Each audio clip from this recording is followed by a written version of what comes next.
Semua partai berebut deklarasikan Ganjar Pranowo.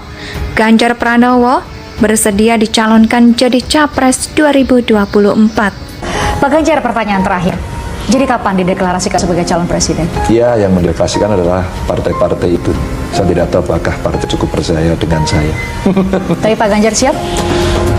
Untuk bangsa dan negara ini apa sih yang kita tidak siap? Kami DPD PAN Kalimantan Selatan dan seluruh DPD PAN se-Kalimantan Selatan mendeklarasikan dukungan terhadap Bapak Haji Ganjar Pranowo sebagai calon Presiden Republik Indonesia tahun 2024. Ganjar! Ganjar! Presiden! Ganjar! Presiden! Ganjar siap? Untuk bangsa dan negara ini apa sih yang kita tidak siap? Video Pak Ganjar siap jadi capres viral. Tapi yang menarik buat saya justru di bagian awalnya. Waktu Pak Ganjar ditanya, Jadi kapan dideklarasikan sebagai calon presiden? Ya, yang mendeklarasikan adalah partai-partai itu. saya kira Pak Ganjar akan jawab, jangan tanya saya, tanya Bu Ketum. Karena itu adalah hak prerogatif Ketum. Pak Ganjar sebut partai-partai itu. Plural, lebih dari satu partai. Partai-partai itu. Lalu Pak Ganjar tambahin, saya tidak tahu apakah partai saya percaya dengan saya. Saya tidak tahu apakah partai cukup percaya dengan saya. Sepertinya Pak Ganjar sudah kasih kode siap diusung oleh partai lain. Koalisi Indonesia Bersatu siap? Indonesia sejak dulu kala tetap dipuja-puja bangsa. Apakah Ganjar Pranowo jadi calon presiden dari PDI Perjuangan? Pertanyaan ini yang selalu ditanyakan banyak teman ketika ketemu dengan saya. Dan menariknya mereka itu bertanya dengan penuh keraguan. Karena melihat beberapa waktu belakangan ini PDI Perjuangan kelihatannya fokus sekali mencalonkan Puan Maharani sebagai calon presiden mereka. Tetapi permasalahan terbesarnya adalah, bisakah Puan diterima oleh masyarakat? Itu yang menjadi keresahan banyak orang, bahwa PDI Perjuangan adalah partai besar dan menguasai kursi DPR dan DPRD di banyak daerah. Itu semua orang mengakui. Tapi soal apakah tokoh dari partai itu diterima banyak orang, itu persoalan berbeda. Puan Maharani ingin punya kesempatan menjaga nama keluarga di dalam tubuh PDI Perjuangan dengan mencalonkan dirinya sebagai calon presiden. Dan keinginan Puan ini tentu didukung oleh sebagian elit di dalam tubuh PDI Perjuangan untuk menjaga akar di dalam tubuh partai. Jokowi tidak lagi menutup-nutupi siapa yang akan dia usung di 2024. Tentu sebagai bagian dari anggota PDIP,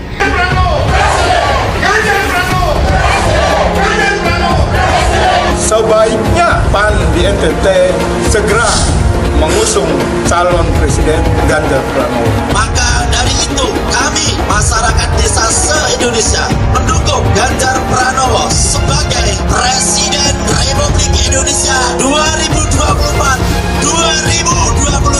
Kalau PDI Perjuangan memaksa Puan Maharani sebagai calon presiden hanya karena PDI Perjuangan merasa mereka adalah partai besar dan menguasai parlemen, maka bisa dipastikan PDI Perjuangan akan mengulang kembali kesalahannya di Jawa Barat. Puan tidak akan terpilih karena orang juga nggak kenal siapa dia. Mau di branding apapun dengan baliho sebanyak apapun, Puan Maharani tidak akan dipilih orang banyak. Kalau saya sebagai kader partai PDI Perjuangan dan Pak Ganjar sebagai kader PDI Perjuangan yang saat ini ditugasi menjadi Gubernur Jawa Tengah dan siap maju menjadi capres, saya sebagai kader mendukung, kan boleh Ganjar Pranowo siap ditanyakan siap menjadi capres, ya siap lah, tinggal yang mau usung sopo kan gitu. Nah sehingga saya ditanya wartawan, bagaimana kalau Pak Ganjar siap menjadi capres? Saya siap untuk mendukung karena saya kader partai. Jokowi senang jika Ganjar yang harus menggantikannya di 2024. Kalau PDI Perjuangan memaksa Puan Maharani sebagai calon presiden hanya karena PDI Perjuangan merasa mereka adalah partai besar dan menguasai parlemen, maka bisa dipastikan PDI Perjuangan akan mengulang kembali kesalahannya di Jawa Barat. Puan tidak akan terpilih karena orang juga nggak kenal siapa dia.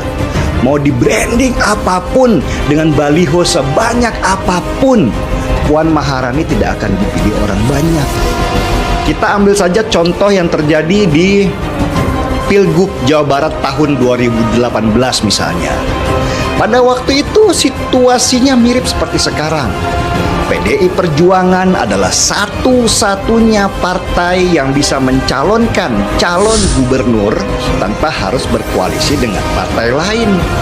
Sedangkan calon-calon gubernur lainnya bisa mendapatkan angka di atas 25%. Wong bahkan hasil survei juga menyatakan bahwa mayoritas pemilih PDI Perjuangan juga tidak memilih Puan Maharani sebagai calon presidennya.